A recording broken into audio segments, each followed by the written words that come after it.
Hello, ladies and gentlemen. The Igbos, we are a people that we are originally built on rules and regulations. We had rules for almost every part of life, from the very first day we were born to the day when we return to our ancestors to prepare for the next round. We had rules. On the 8th day, the male child must be circumcised. Immediately after delivery of a newborn, a woman goes into seclusion. We call it omugo. When the woman is having her menstrual flow, she enters into inonanso. There were rules for everything.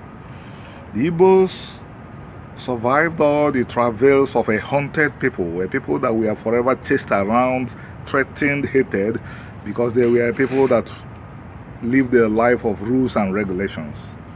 Unfortunately, in our time, we have seen the people behaving as if there are no rules again. In 1 month, the Igbo people, I do not live in Nigeria, but I live in America now, so I'm living very far away from Nigeria. But the catastrophic deaths, the premature deaths in the community have become so regular that 15,000 miles away in the United States, I could still learn what is happening.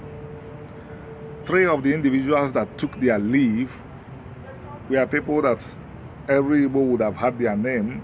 Iwanyanwo, Capital Oil of Ifan Yoba, and Onyeka Onwenu, an international star. And then this morning I learned about two lawyers, giants in the profession. One of them was my classmate. The other one was not my classmate, but he would be like a year older than me in the profession. This means that these 2 lawyers are by Igbo counting young people that are a little bit older than me, are young people in the Igbo view. I learned this morning that they have passed on, and their deaths spurred me to say something. I wanted to be on record that I told the Igbo people the right thing to do. If they don't want to do the right thing, it's up to them. If they want to respect their religion, whatever they call their religion, more than what Chukwu has told us to do, is the business of the Igbo people. My job as a prophet is to tell them this is the correct thing to do. Every person who is Igbo, whether they speak the language or not, must know that the Igbo expression for what English language calls funeral or burial or mourning is ikwa akwa, akwamozu. If you translate akwamozu to English, what you have is mourning, grieving, crying. That is what the Igbos do when somebody dies. That is what our ancestors did when people died. That's why they were able to retain and keep Igbo land that we are losing today. That was why our ancestors were able. They lived by rules. That was why they came from all the way from Israel, thousands of miles away, driven, not as if they were coming as an organized, happy people. They were running away for their lives. But that was why they were able to domesticate 30,000 square miles of territory, build it up and handed it over to us. They were living by rules. What they did when somebody close to them died was they go into mourning. They go into akwamozu. Onyeka Onwenu died at the young age of 72. I'm still mourning that my father died at 72 because he was like a boy. The oldest man in my community today was older than him. That man is still alive at 115. Why would my father die at 72? My father did not have the kind of resources Onyeka Onwenu had, but Onyeka died at 72, and the Igbos are posting her pictures all over Facebook saying that they are celebrating her life. What are you celebrating? You are supposed to be in mourning. It's more about you than about Onyeka. What is the mood you are supposed to be in when you lose people? You are supposed to be in mourning mood. You are not supposed to be in celebratory mood. And it is your religion that is teaching you that you should celebrate when people die. You see Igbos now bringing out obituary notices with celebration of life. For God, what are you celebrating? You go to do Thanksgiving.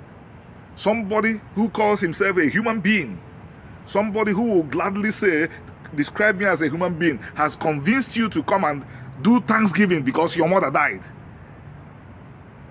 Do you know that traditionally, if you lose somebody, the Umunna gathers and cooks food because you that lost the person, you are prescribed from, you are stopped from cooking so that you can concentrate on mourning. And science has proved that those who don't mourn don't get proper closure. But besides that, because the Igbos no longer value life, and you can see it in the way they react when people die, death has become a constant companion of the Igbo people. If you have been spared so far, there is a tomorrow. If your family has not begun to reap from the harvest of deaths, our people need to make a U-turn. Our people need to make a U-turn on all aspects of life. All. I'm not saying most. And my job as a prophet is to warn my people. Their job is to listen to me. I'm a genuine prophet. Everything I've done for years now, I've not told the Igbos, give me tithe or give me offerings. Nothing has happened to my hands. I can walk, and I'm walking. I'm a lawyer by profession, and I'm a writer. I'm not lazy. Nobody should say they want to give me tithes and offerings. Give them to the poor. Go give them to the poor and be blessed. To the poor in your family. Have a beautiful day. Thank you.